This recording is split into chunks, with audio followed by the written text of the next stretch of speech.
difficulté parce que les fils électriques étaient dénudés à nu et puis les vitres cassées, enfin c'était vraiment une catastrophe. J'ai été vraiment touché et c'est ce qui nous a donné l'envie de nous investir avec quelques-uns et de rebâtir le centre et puis la réputation du centre et surtout les conditions adéquates pour les gamins.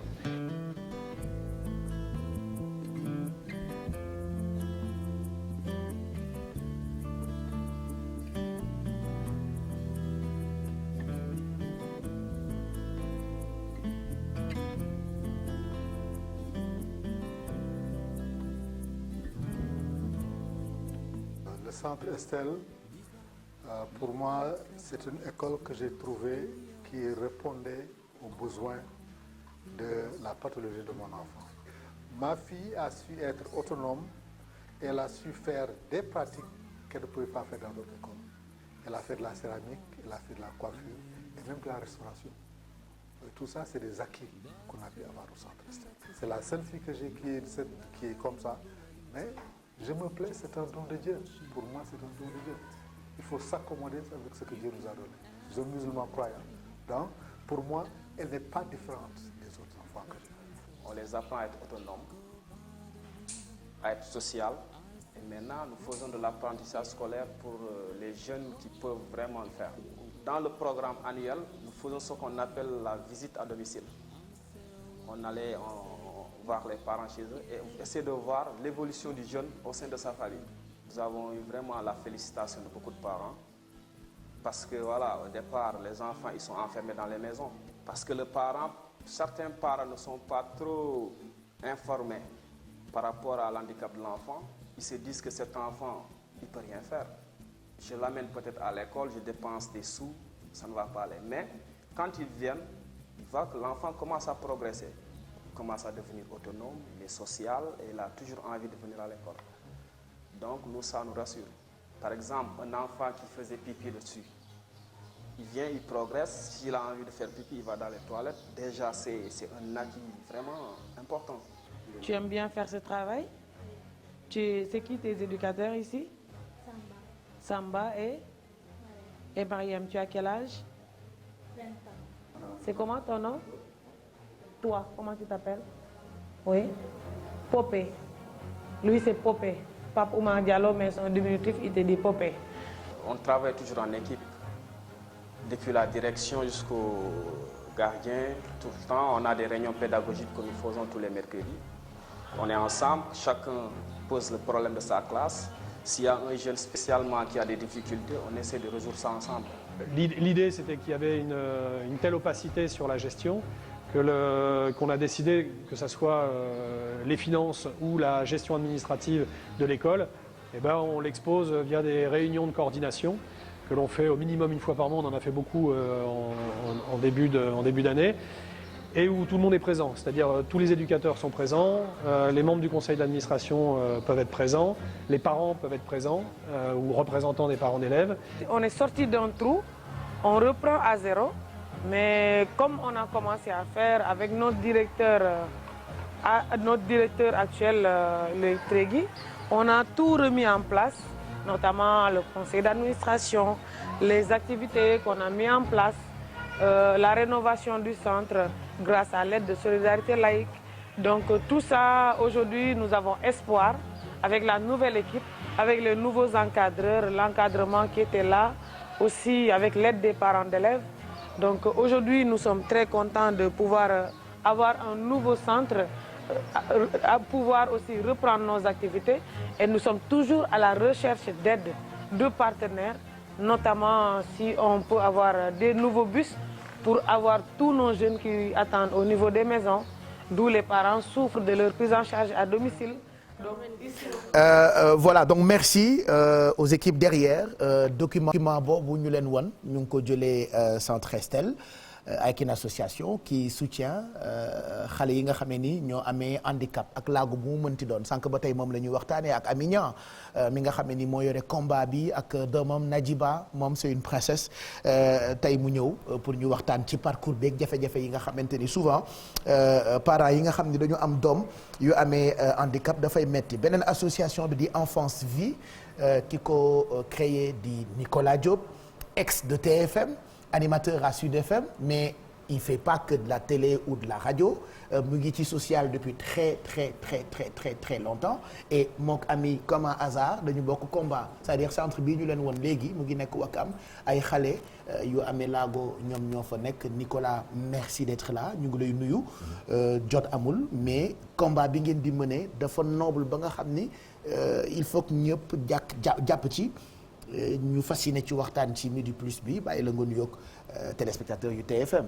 jërëjëf merci Pape maa ngi lay sant bu baax di la gërëm c'est à nous de te dire merci parce que ne serait-ce qu'un petit espace boo ñu ko mayee te jot amul ni nga ko waxee donc c'est tout à notre honneur ñu mën a wax ci li nga xam ne mooy combat yi nga xam ne dañ koy mener en plus que ma fekk si fii Amina et Ami on a eu à travailler plusieurs fois rawatina ci centre Estelle bi ñu gis léegi nii moom dafa xam nga loo dundul doo ko mën a nettali moom dafa dund loolu ak Nadjiba ba pare mën ko nettali ba pare jël def ko combat boo xam ne c'est un combat général c'est pas que un combat pour sa fille c'est un combat pour tous les enfants qui souffrent de ces pathologies là maa ngi doon wax ci coulisses yi ne Amina man dama am rak boo xam ne aussi elle est atteinte elle s'appelle Amina donc c'est la petite dernière de la maison et donc une fois Amina est venue chez nous et je lui ai présenté à ma petite sœur.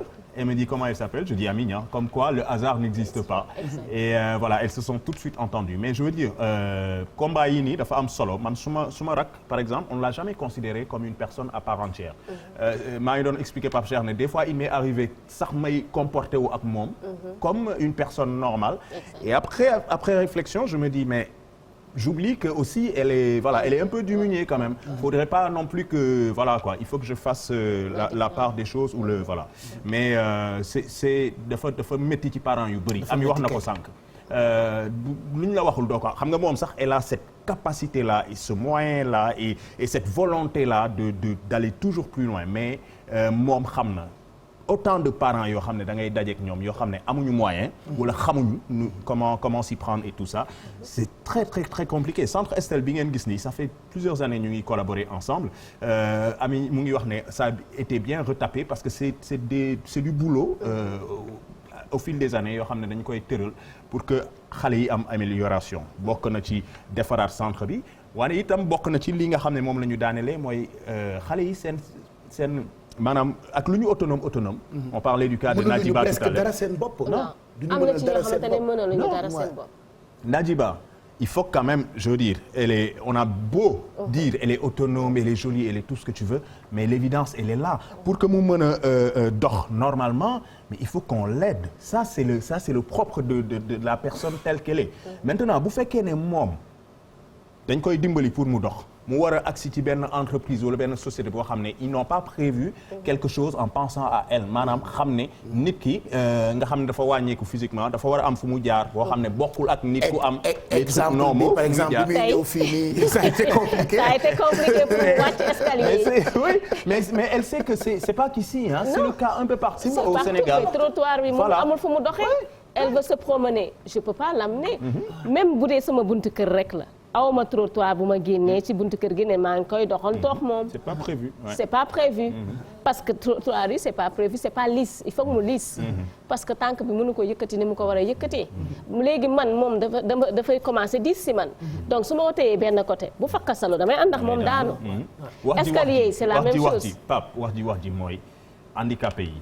ñu wax ko de façon générale. On ne pense pas vraiment à eux. franchement je veux dire il y a beaucoup d'efforts que les autorités étatiques devraient faire par rapport aux personnes yi nga xam ne elles sont atteintes de handicap. Parce que handicap bi yaa ngi gis ni physique bi. ñu ngi wax physique bi mais il y a des handicaps mentaux aussi. yoo xam ne aussi c'est très difficile. sans que mu ngi tudd par exemple des crises yoo xam ne tu peux pas les mënoo leen prévoir quoi. tu peux pas les anticiper. day jékki-jékki rek crise yow boo xamul doo xam exactement lan moo ko crise loo. peut-être qu'elle a été froissée ou il a été froissé par quelque chose. ci saa si mais tu ne comprends pas. et ça c'est la partie sensorielle bi nga xamante ni de xamuñu ko. xam nga genre que autiste bëggul lumière. bëggul bruit. non léegi parents yi nga xamante ne jàngalul leen loolu. mënuñu ko xam. donc imagine xale bu autiste. ñu bàyyi ko ci mbedd bi. voilà bruit bi. lumière bi sonnerie daf koy sonal. yenn sonnerie yenn sound xam nga son yi dañ koy sonal. lumière moo tax lumière tamisée nii moo gën ci ñoom que lumière bright. d'accord mais Amina bu ko waxul ci télé bi. amuñu structure fii bu la ko jàngal. dooloo tax may xeex man sur la classe Nagiba classroom loolu yëpp combat boobu yëpp lay def du ma xeexal rek Cerebral Palsy sama doom damay xeexal ñëpp. moo tax yow am na plateforme boo créé. Nicolas Diop en tant qu'animateur créé association. ay levée de fonds ak yooyu noonu yëpp c'est vrai que ay projet la yoo xamante ni bëgg ngeen ci taxaw. C'est jamais facile hein pour vous. C'est jamais facile damay préciser juste Pape Cheikh mi. Il y a de cela plusieurs années. gunge nañu. dans le cadre de cette association bi ngay tudd à Sébikotane boo fàttali ko ay xale yi ñu organiser loon match de foot. dem foofu aussi par rapport ak ay salle de classe yu ñu doon defar ak yooyu. donc moom itam yàgg na ci jàpp. je veux dire par là que oui ay levée de fonds et tout ça mais surtout ce qu'elle a souligné tout à l'heure sont les autorités aussi qui doivent être plus. naka lañ koy waxee dégourdi. il faut que autorités yi tamit benn instant non il faut ñu gën ci dugal suñuy loxo. il faut ñu am ay structures il faut ñu am ay moyens de jàngal parents yi sensibiliser parents yi par la télé par la rajo xam nga fi mu nekk ni autisme dootoo dégg ñu wax ci ba le 2 avril ñëwaat. c'est pas normal. moi le 6 octobre c'était la journée de la paralysie cérébrale personne n'a célébré. c'est pas normal. il y a pas que les autistes. Il y a les trisomiques qui est le 21 mars. Personne n'en parle. waaw mais léegi bu ma xeexul kan mooy xeex. Il y a l'association Enfants Soleil avec Adama Ndaw et Eva Tra est dedans ñu ngi def lu ñu mën tamit. pour les trisomiques Eva Tra doomam itam dafay amee trisomie 21. donc man dama ci bokk. l'association des parents de Senao. pour paralysie cérébrale dama ci bokk. l'association autisme dama ci bokk. enfance vie aussi. enfance vie dama ci bokk parce que damay dimbali Estelle. Estelle je me rappelle en 2010 ba léegi maa ngi leen di jàppale te jusqu'à présent di nga gis ko la woon ne la dama bëgg école ma yónnee la Estelle. bu ma la mënee fayal ma fayal la. mais loolu bu ma ko defalul suñu doomu aadama Sénégal kan laa koy defalal. donc man loolu mooy sama xeex. mais nag jot na wax bi bëri na. mais jot na ci ñu def ñun nag mënuñu demal suñu bopp ñun kese. parce que àddina jàppalante la. mais nag ñu ngi xeex ñu ngi def li ñu mën pour yeete. pour yeete parce que yeete dafa am solo. mënuñu toog ci télé yi di def loo xamante ni amul dara luy yee ci suñu côté doom yi. donc parents yi bu parents tey ji day ñëw ne la man de dañ ma ne dafa xaw ma dafa amee feebar boobu ñuy wax autisme xamu ko. trisomie xamu ko maintenant le ministère de la santé ñun ñi nga xamante ni dañu dem jàngi ñëw di def loolu di ko xeexal dëkk bi mais contacter ñu wax nañu nan la ñu def pour ñu jàppale leen parce que xamuñu je suis désolée mais xamuñu. pandémique bi mu amee on m'a appelé jusqu'aux États-Unis pour que je fasse des vidéos parce que dañu gis ne que depuis 4 ans maa ngi def ay vidéos naka la ñuy jàppale sa doom ci biir kër gi et ces vidéos là dama ko doon jël di leen ko yónnee pour 250 parents autistes pour ñu mën a et ça leur a aidé ça leur a beaucoup aidé parce que xamuñu. et il y en a beaucoup. et il y en a beaucoup yaa ngi tudd léegi stigmatisation c'est-à-dire yaa ngi imaginer parent bu jur loo xam ne ci famille mosuñu ko gis. tout de suite dañ koy stigmatiser. lu tax doom ji mel nii et cetera déjà loolu traumatisme la mais loolu traumatisme mais encore nga war a toppatoo xale boobu. jéem ko jox le meilleur de toi-même. et c'est pareil avec ñu leen di jël di leen teg ci télé yi. di leen reetaloo moi je suis pas contre ñu jël leen def leen ci structure de théâtre structure de danse c'est normal. Mais le parce théâtre, que ça existe. structure de modeling Najiba ngi tey ji nekk mannequin. à Miami lañ ko jël. mu nekk dafa war a défiler moom. dafa war a défiler d'ailleurs même je vais l'annoncer ici pour le Dakar Fashion Week. Yeah. je vais aller l'apprendre xam nga moom il paraît bu toogee lu yàgg. dafay bëgg a taxaw. waaw parce que dafay am spasme ci tànk yi xaw ma. elle est mannequin am na moom tamit. elle est ambassadrice de I'm Not My Disease avec sunu xarit ak ambassadrice su Dior Fall. xaritu Djibi Choy bu. Dior bu 1000 kii Shades of Woman. Najiba et ambassadrice ma koy remercier bu baax ku ko bëgg vraiment di ñu jàppale bu baax. Magnifique. et là c'est des photos qu'elle a prises. Elle va défiler en plus. Je vais aller la prendre Pour Mass viens m'aider aide-moi juste avec ta caméra man ma jël. Najiba nag xam naa.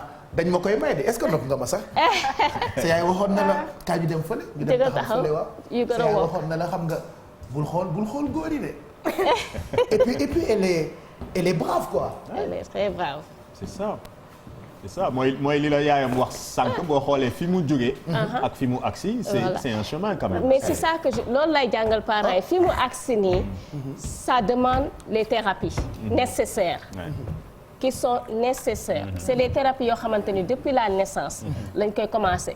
maintenant nag da ngay am parents yu ma naan man daal dem naa hôpital Fann dem naa Sénao 2 fois 3 fois mais passe bi dafa cher yoon bi dafa metti gisuma luñ ko defal mënoo gis résultat du génn ci tey.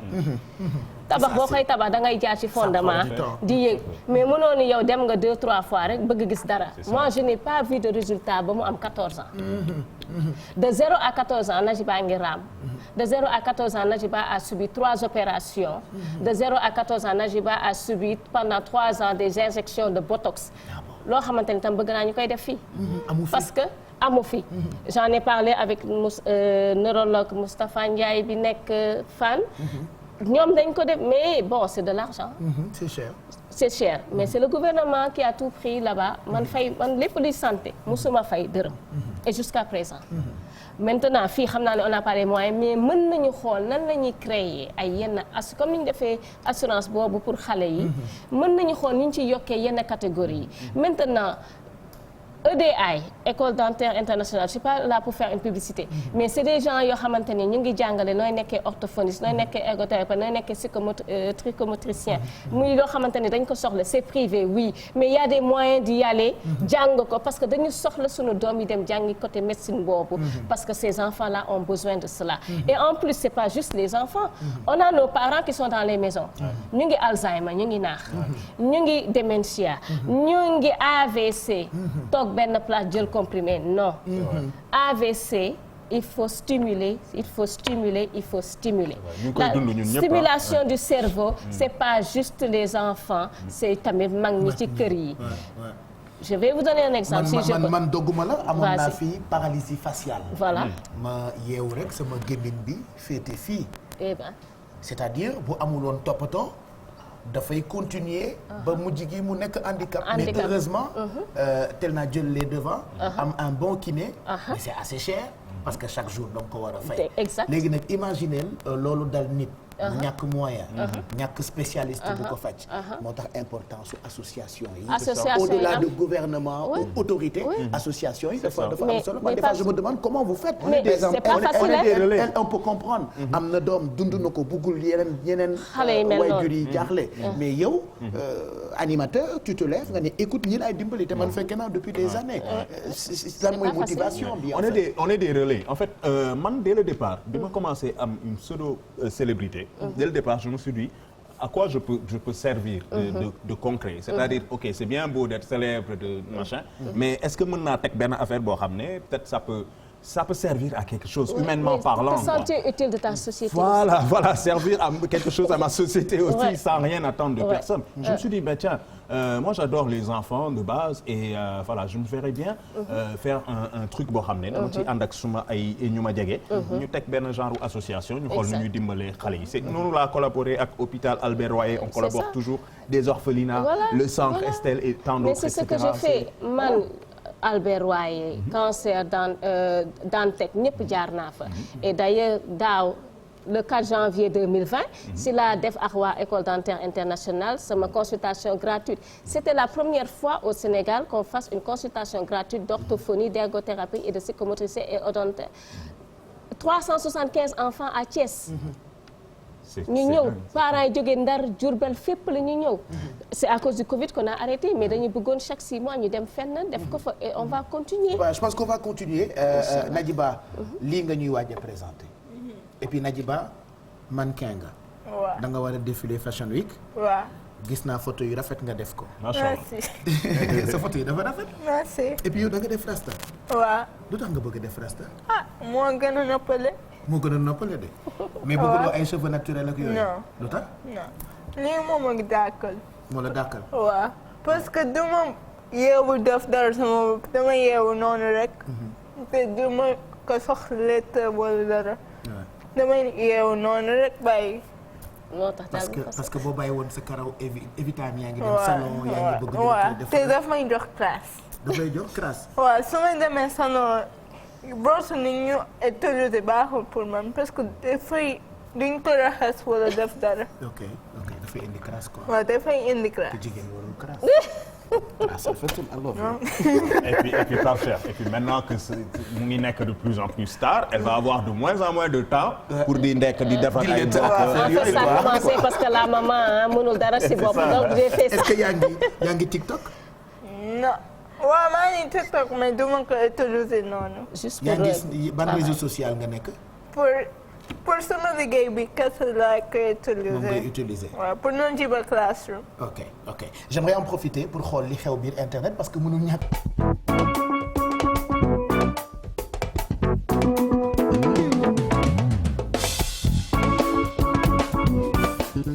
merci d'être avec nous bon appétit bu dee yéen a ngi añ 14h11 mooy doog a jot nous sommes encore ensemble pour quelques minutes en attendant ñu leen di bàyyeek Eva Tra que nous embrassons d'ailleurs très fort moom itam comme Amina jigéenu jàmbaar la ñu ngi fon doomam maman Rokhaya elle aussi am na handicap boo xamante ni moo ne ci moom mais elle est tellement jolie et yaayam daf koy toppatoo donc loolu la ñu bëgg ci yaay yi nga xamante ni ak waajur yi am doom bu am handicap ak bu mu mënti doon ñu ngi ak Nicolas Diop moo jiite association bii di Enfance Vie moom itam boobu ba tey mu ngi xool naka la ñu mën a jàppale xale yi amee laago am na centre boo xamante ni won nañ leen ko léegi nekk Wakam Estelle lu tudd depuis des années Nicolas yaa ngi ciy jàpp dinañu joxe tout ce qui est contact certainement il y a des téléspectateurs yuy seetaan bëgg nañu bokk wala bëgg nañ ci jàpp on vous donnera toutes les infos concernant association bi di Enfance Vie mais damay tàmbali waxtaan nag ak Nadjiba qu'est-ce que tu nous présentes lii nii lan la. lii liggéeyu Nadjiba Classroom la. pour jàngale xale yi ni ñuy utiliser seen loxo yi.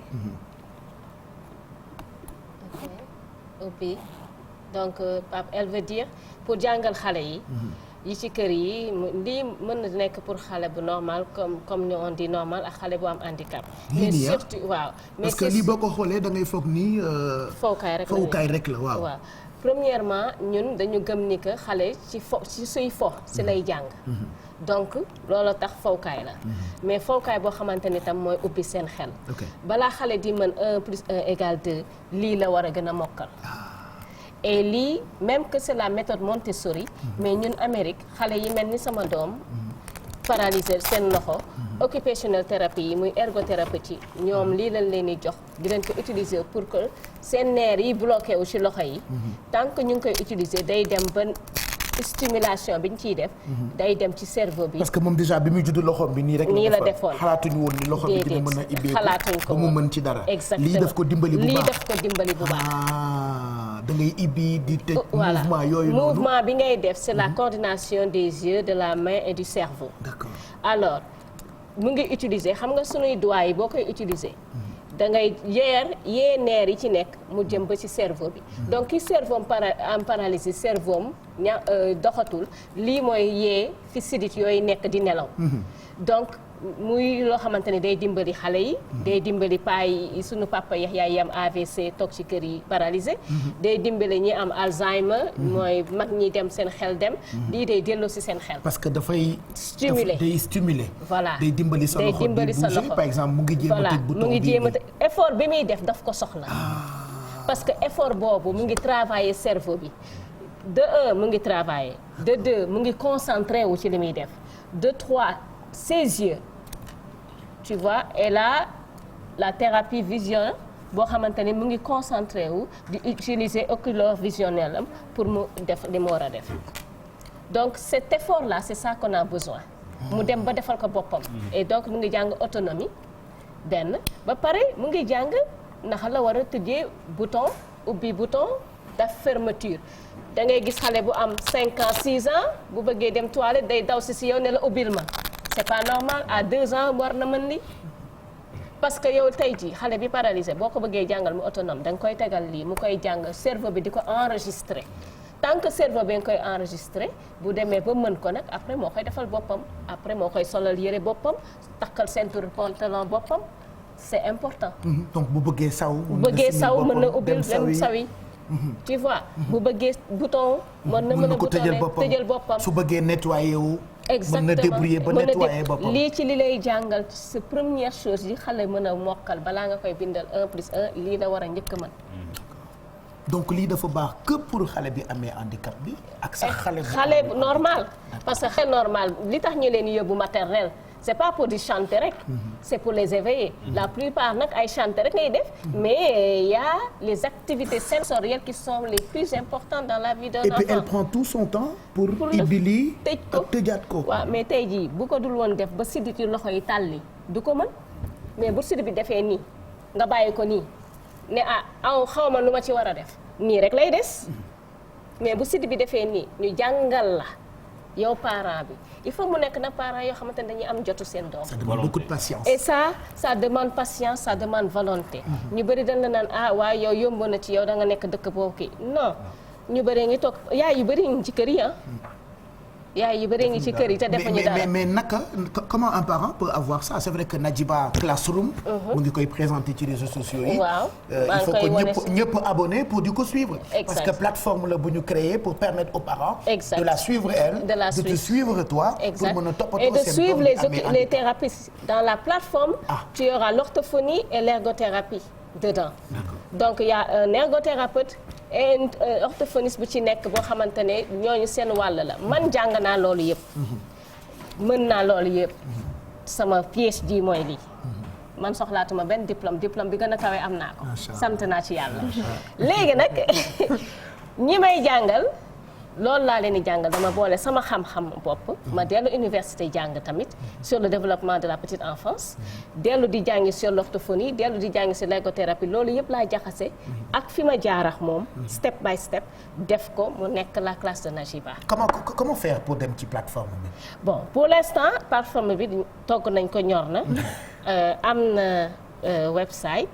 ñu ngi ci parce que du loo xamante ni da nga koy ñore sànni ko noonu. ñu bëri ngi yàkkamti mu pare mais dafa demander moyen dafa demander liggéey bu war boo xamante ne bu ma ko tegee parce que c'est pas une plateforme nationale. je l'ai fait international parce que dama am ay xale yu nekk Abidjan Cameroun ak tax sénégalais yu nekk Amérique. am doom yu mel nii bëgg a ñibbisi. te mënuñu ñibbisi. toog foofu di seen doom yi di jàngi école mais man la ma leen di jox sax seen thérapeute joxu leen ko am naa ci koo xamante ni ma nga ba Seattle doomam la muy jàng ci man moo ko gënal la muy jàng ci école ba. tey fii am naa ñoo xamante ne mosuma leen gis mais dañuy jàngax man en Zoom tax na ci seen doom mu ngi ciy wax. te musul wax te musul dem orthophoniste. et les parents qui veulent yu la bëgg contacter. bon pour ñu mën ñu bëri. et les parents. y a les parents aussi yu bëgg aide. parce mais que am na ay kilifa yu seetaan. yoo xamante ni mën nañ ci jàpp def ci seen doole. dañ ci war a def seen doole parce que defuma ko pour Nadjiba je sais pas l'adresse ou. waaw y a l'adresse Amignan sur kii Facebook. Il y a Instagram @Amignan. et il y a sama numéro de téléphone et il y a najiclassroom.org. qui est le website bi ñu nekk di build right now.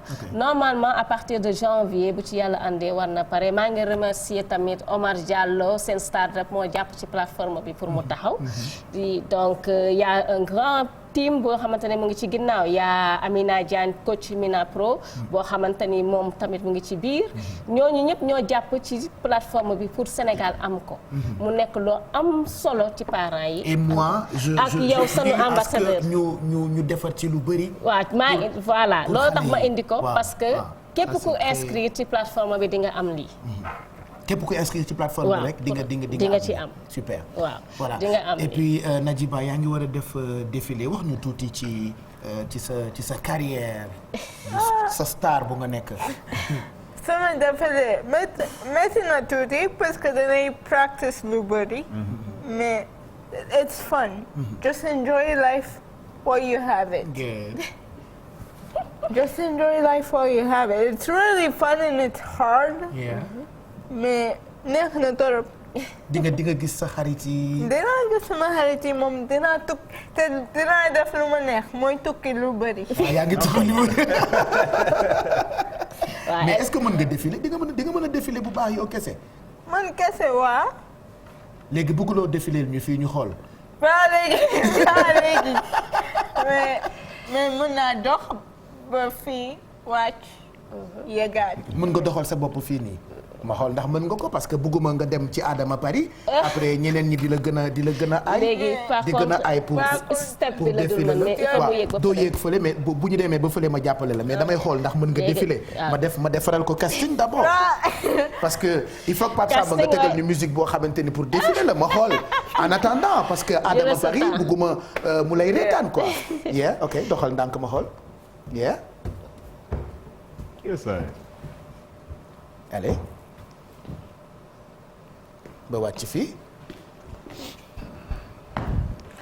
léegi yow da ngay ñëw taxaw fii ñu def comme si défilé bi man maa koy animé après ma annoncé la nga ñëw pour ñu xool pour ñu impressionner Adama Paris dosé ko tuuti léegi man maay animé soirée bi fee laay dem taxaw après su ma la woowee rek nga dox ñu xool ndax mën nga défilé bi ok mesdames, mesdemoiselles et messieurs bienvenue ci fashion show bu Midi Plus notre mannequin international elle s'appelle Nadjiba elle va défiler pour Keifa allez elle est utile et belle elle a révélé la beauté du monde on l'acclame paradis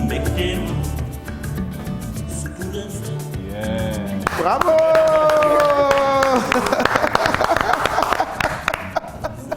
donc je sais que Naomi Campbell dina am problème Adja Diallo dina am problème. non Naomi yóbbu nañ ko retraite voilà bon après man comme je suis vieux je ne connais que Naomi Campbell. non je connais pas c'est elle qui va l'amener à la retraite. donc c'est ça le projet Nicolas ton association dit Enfance Vie une association qui existe depuis des années et là ton combat mooy même combat Amina qu'on aide les enfants handicapés. Tout à fait. Qu'est-ce qu'il faut pour bokk ci qu'est-ce qu'il faut pour autorités yi jàpp ci.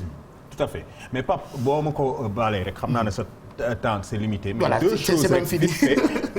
mooy d'abord Ami l'a souligné brièvement sànq puisqu'on parlait de réseaux sociaux. mooy wax na ko. théâtre existé na ak ay activités yoo xam ne ñoom mën nañ ko def. activité d'art ak yu ni mel noonu. c'est-à-dire comédie bi ñu ciy boole ak di leen foowee ak di leen. voilà kokkali des fois. loolu mooy xaw a choquant ci nit ñi rawatina ci. parents yi ak ñi leen wër donc buñ ci mënee bàyyi xel ñu bàyyi ci xel bu baax a baax beneen affaire bi mooy lii c'est-à-dire que bu ñu foog ne rek moom Nadjiba dafa xëy rek nekk nii kii yana ñoo xam ne xam nga xale yi pour la plupart dañuy gaaw a énervé xam nga sànq mu ngi koy tudd mooy patience bi parents yi war a am parce que des fois xale bi tamit du am patience boobu day jéem a tëj benn affaire bi énervé ko rek mu bàyyi léegi yow parent bi boo amul patience bi Amina am pour di ko xam nga di ko ci kii ba mu rode du mën a nekk donc il faut de l'abnégation il faut de la patience il faut beaucoup d'amour également aussi. c'est pour cela ñuy coacher parents yi en fait c'est pour cela moi damay coacher parents yi parce que bëgguma parent bu ñëw ci man rek di wax bu gaaw non dama naan est-ce que pare nga parce que il faut nga pare c'est un long chemin il faut nga jël temps bi man pareeguma non elle a 20 ans mais pareeguma c'est à vie c'est à vie maintenant nag sant naa yàlla ba nga xamante ni tey jii je me préoccupe pas de beaucoup de choses. Elle fait tout toute seule ñu ngi dem bon bu ñuy dox ni il faut ma jàpp ko pour bañ mu daanu c'est normal. Mais sinon c'est à vie mais man heureusement je suis passionnée j'aime ma fille je veux tey jii li ñuy wax si moom su ma ko gisee damay bég. te ba pare damay poser la question fan laa jaar parce que man je ne me rappelle même pas fan laa jaar tellement que j'étais dedans. Et c'est comme ça que je suis dedans aussi pour les enfants des autres. Et moo tax tey jii sama combat damay di fexe ba yaay yi mais dara neexul yaay woo la ne la sama doom musul wax mais ndax yow mu ngi wax mais dafa neex si xol. duma yàlla duma dara mais dama gëstu dama ko jàng di ko bëgg ko tam ci li may def parce que tamit li ma def ci sama doom xam naa ne mën naa ko def ci doomu aadama yi te maa ngi koy def ci doomu aadama yi ñu koy gis. et quel sera le projet wu enfance. alors fu mu nekk nii mooy centre Estelle bi ñu gis sànq.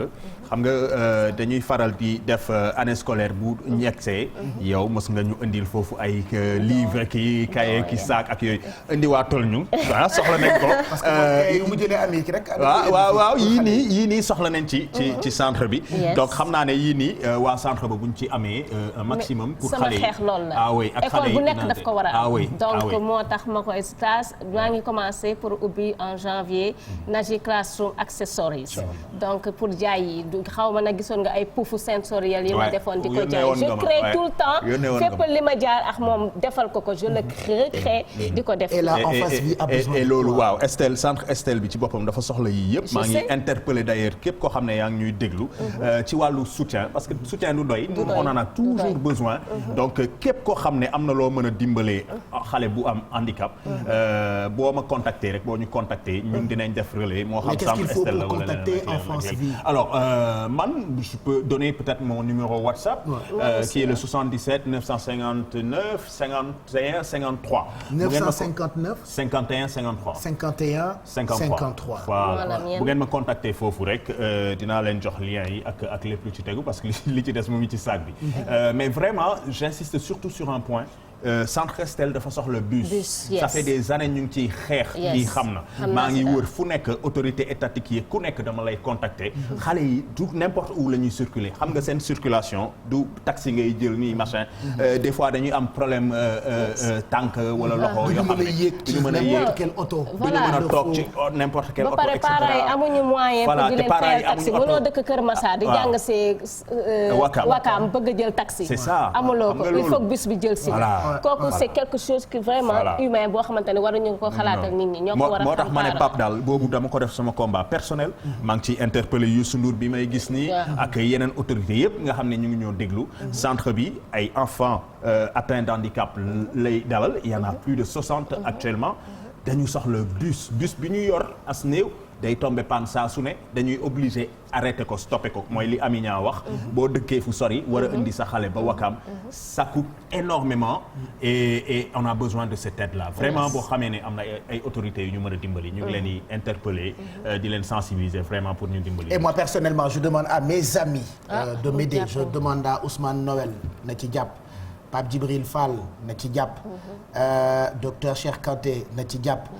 Serigne Mboup barki démb maa ngi woon Kaolack ak moom na ci jàpp parce que centre bi soxla nañu bus ay xale yu handicapé ñoo fa ne te dañuy am ay jafe-jafe pour seen waajur yi di leen jëlee ci bërëb di leen yóbbu ci bërëb ku ci mën a jàpp rek na nga ci jàpp ku lim juuma mais bëri na ci ay nit yu baax yoo xamante ni bu doon seen sago seen xaalis dañu koy dugal ci loo xamante ni dafay servir je sais pas si c'est ndax possible na ñu gis Eva Tra si c'est pas possible ñu bàyyi leen ak moom Adjatou Mami Diop ak ki nga xamante ni moo di inspecteur Ndoye Bane ñu jël li des ci programme bi ci Wareef mais bëggoon naa wax ak tuuti ak Eva Tra parce que moom xam na exactement li ñuy waxtaane techniquement si possible on le fait ñu profité ci tàggatoo ak Aminia tàggatoo ak Nadjiba tàggatoo ak Nicolas Diop président association Enfance Vie ban message ngay wax lan ngay waxee au revoir pour sénégalais yi.